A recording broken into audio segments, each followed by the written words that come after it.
Back at home, Allan fries up some ham and stirs up his signature red-eye gravy while Sharon bakes her famous buttermilk biscuits, and we get to watch it all come together into an unforgettable breakfast feast. So I know y'all are good friends when not only did you give me a tour of the ham house, you have brought me home with you to show me your famous biscuits and your famous ham and red-eye gravy. I'm thinking we're gonna start with ham and then we're gonna make some biscuits. Do y'all think that sounds good? Absolutely. All right, I see here a bag of the most gorgeous white ham fat I've ever seen. Tell me about this. That fat is, you saw the 24-month hams that we have out there, Sheri. You mean hold that? You gonna hold If you can Okay. hold it, I'll put the fat in You got there. it. This is the secret to making good red-eye gravy. You can't make red-eye gravy unless you have plenty of country ham fat. Often old-timers will come in and they're trying to make red-eye gravy, and they'll tell me they can't find a ham that really makes good red-eye gravy anymore. Well, this is the secret. You've got to have this ham fat. You also have to have grease in your frying pan to fry good country ham. So you're basically just covering the bottom of the pan with this beautiful pieces of fat, and I can smell smoke. I mean, it smells good. And you've got it on a lowish heat, and you're just gonna do what? How will you know when this is right? We're just going to render the fat. That's Render. all. We can overcook this fat because we're not trying to eat it. We're going to overcook it. We want to get the grease. Once I have hot grease, then I'll lay the country ham slices in there. About 12 seconds on one side, 12 seconds on the other side, and that hot grease is all the cooking But you know what? it We're takes. starting with hot grease. You know it's gonna be good. While you're tending that, we're gonna go over here and make some biscuits. We'll just be right over here if you need us, okay? That sounds like a plan. I can't believe I'm making biscuit for you with you. Because you're high on my list, Sheri. Well, that's high praise from you. But you're famous for these because it's your 2-ingredient biscuits, and if there's only 2, that means they've got to count. That's so right. what are we going to do so first? You can't just, I mean, you could use any kind of flour, but I don't. I really love this Our Best, and it comes from kind of your neck of the woods. But for those not blessed enough for this, they can use a self-rising flour, but it has to be self-rising because that's got our leavening in it. Yes. Everything's good to Absolutely. go. Then I'm going to use Crew's buttermilk. Okay. It's a local dairy in Knoxville, and I don't know how much I need. It doesn't really matter because if I get too much milk, then I just put a little more flour. And you can do that with your 2-ingredient biscuits because you've not cut in fat that would do that. You know, you make biscuits, so you know. But it's beginning to fall on my spoon, but it's too dry, right? Mm-hmm. I've still got too much dry flour in But I there. love that follow the spoon. That's a good tip.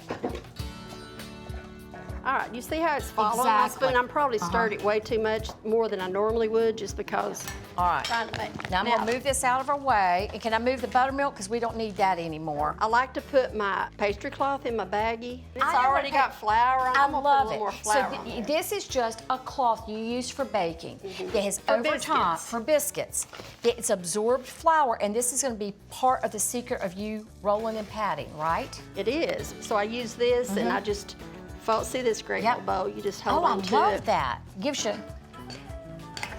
Yeah, I don't see a rolling pin, so you must be a patter It's like gonna I be am. a hand patty. That's what I do too, because I want, I'm just trying to keep it from being sticky, I guess. right, until your hands don't stick in it anymore. Yeah, and see, I'm about there. Yeah, and I love how you're not really using your fingers. I'm not like. You're not kneading. We're not no. developing gluten. We're trying to do We the don't. opposite We of that. don't want to knead it. We just barely. I'm just kind of barely. And you don't grease your pan. You're I do not Okay. grease my pan, and that tears people up. I just get a little flour on my hand, and you're not like pushing the dough. I'm starting from the middle. I put So a little flour on my cutter, and you don't twist. I just go straight down. I love that. Now that one stuck a little. That's That's okay. all right. We're just My about. mother has never watched me make this 2-ingredient biscuits. All right, you one go. more dip, and then into the oven. While the oven's hot, it's a hot oven. It is a hot oven. Yep. And so while we were doing that, look what you've accomplished here. You've got what, 1/4 inch of fat in here or something? I've got enough grease there to fry country ham and make red-eye gravy. Okay, so these are just the slices, like you were showing me at the ham shop. This is your sliced ham. This is the slice. Okay, so you're just laying them in a single layer. I am indeed. Okay.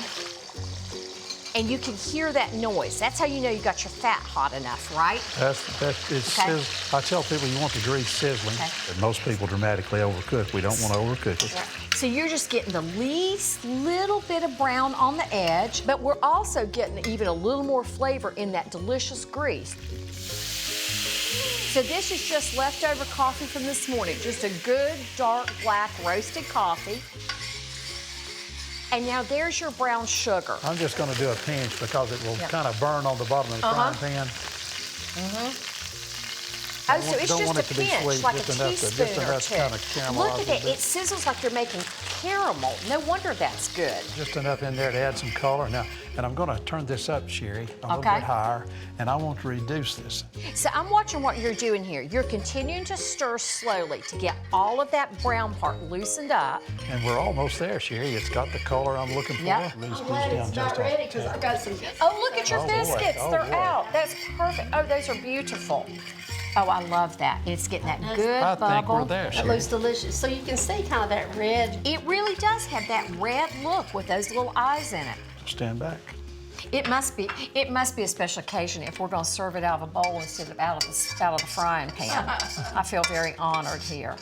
May I hand you one, sir? Please, Oh, these are please. as light as feathers. Oh my goodness, oh my goodness, See, how my light. oven is so old that you have to play with when you take them out. And You drizzle. I'm watching for my lesson here. So you've got, just a couple of teaspoons, just to lightly moisten that biscuit. All right, I'm going in. You know what? You do a fork. I'm going to act like I was raised in a barn. I'm just going to lift it I up. started doing mine without the fork. Oh my land. It's salty, but it's not punishingly salty. You get that age from the ham, that meatiness, that intensity. On there so Thank you you, can kind try it sir. on a biscuit. Want to lay it on your biscuit? Yeah, just lay it on the biscuit. I'll take it from there, okay? I'm gonna put a lid on it. As my dad said, There you go, that's what it needs a lid. You know, I think you've got a future in this. I think you might just make a go of this ham thing.